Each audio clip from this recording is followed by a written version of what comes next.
যেদিন আমি প্রথম আলো জেলে ধরাতে এলাম, এসেই জানলাম না, আলো নয়, অন্ধকার নিয়েই জন্মেছি। কারণ আমি মেয়ে। আমি মেয়ে বলে মা তো ভয়ে সিধিয়েছিল বিছানার একপাশে।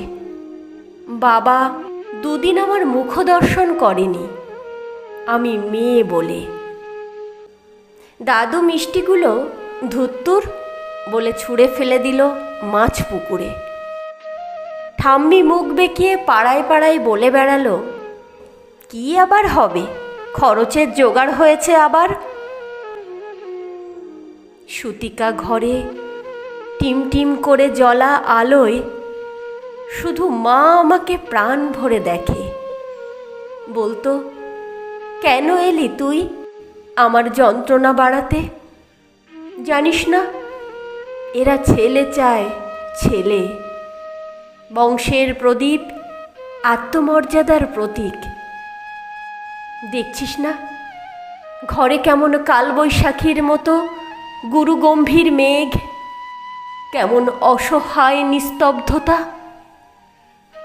তোকে বড় হয়তো হতে দেবে, কিন্তু মানুষ হতে দেবে না। নারী তো সন্তান জন্মদানের যন্ত্র, যে যন্ত্র হতে পরে জন্ম নিল আমার অনুজ ভাই সুভাষ। ঘরে যেন আলো এলো। সেদিন সারা ঘর সাজলো নানা রঙের আলোয়। উঠোন থেকে ঠাকুর ঘর, বাড়ির ছাদ থেকে তুলসীতলা। অন্নপ্রাশনে কত লোক খেলো। জন্মদিনও পালিত হলো রাজসিকভাবে। কিন্তু আমার বেলায় থাক, না বলাই ভালো। কারণ আমি মেয়ে। আমি মেয়ে বলে স্কুলের গণ্ডিতে শেষ হলো আমার জীবন। উচ্চশিক্ষা কি দরকার আমার? একদিন তো পরের ঘরে। কারণ আমি মেয়ে। ভাই বড় হলো, উচ্চশিক্ষা পেল। দিনের পর দিন রাত করে ফিরলেও বাবা চুপ করে থাকতো।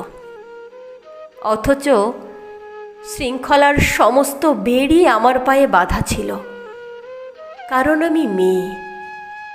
রঙিন মেঘের মাঝে সূর্যাস্তের অপরূপ দৃশ্য দেখার সৌভাগ্য আমার হয়নি কখনো। তার আগেই বন্দী হতে হতো রক্ত শাসনের চার দেওয়ালের মাঝে। কারণ আমি মেয়ে।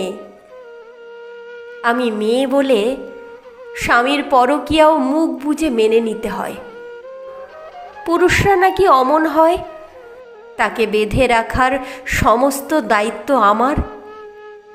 ঠাম্মি তাই বলেছিল। মা অকালে চলে গেল। পুরুষ শাসনের বেড়া ডেঙিয়ে যেখানে আচার নেই, অত্যাচার নেই, ব্যভিচার নেই, লিঙ্গভেদের অপমান নেই, মেয়ে বলে।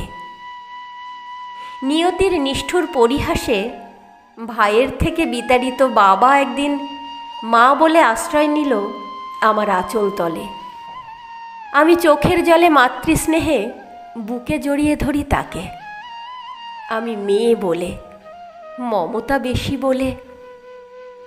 অথচ সেই প্রাগৈতিহাসিক যুগ থেকে যুগান্তরের কঠিন পথ হেঁটে আমি জেলে এসেছি আলো। আমার গর্ভ থেকে জন্ম নিয়েছে বিদ্যাসাগর। আমার গর্ভ থেকেই জন্ম নিয়েছে সুভাষচন্দ্র, আইনস্টাইন, রামমোহন রা। অথচ বারবার আমাকে পুড়ে মরে সতী হতে হয়েছে সতীদাহে। কারণ আমি মেয়ে।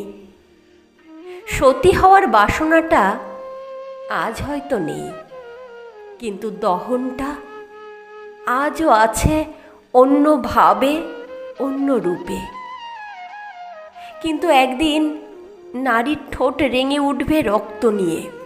কলঙ্কের ঘোমটা ছেড়ে উন্মুক্ত হব জলে, স্থলে আর অসীম আকাশে। অসামান্য পদধারে কেঁপে উঠবে ধারিত্রী। দারুণ জ্যোতিপুঞ্জে উদ্ভাসিত হবে চারিদিক। নবালোকে নবদিগন্তের উন্মোচন হবে আবার। সবাই আতঙ্কে স্তব্ধ হয়ে দেখতে থাকবে রণচণ্ডী মূর্তিধারিণী একবিংশ শতাব্দীর নারী শক্তিকে। সমস্ত শৃঙ্খলা লিঙ্গভেদ ভেঙে চুরমার করে দিয়ে তোমায় দেখাবো পুরুষ, আমরাও মানুষ, রক্ত মাংসের মানুষ। নারী পুরুষের বিপরীত নয়, বরং পরিপূরক। আমি ছাড়া তুমি অসম্পূর্ণ, এ জগৎ অসম্পূর্ণ, সম্পূর্ণ রূপে অসম্পূর্ণ।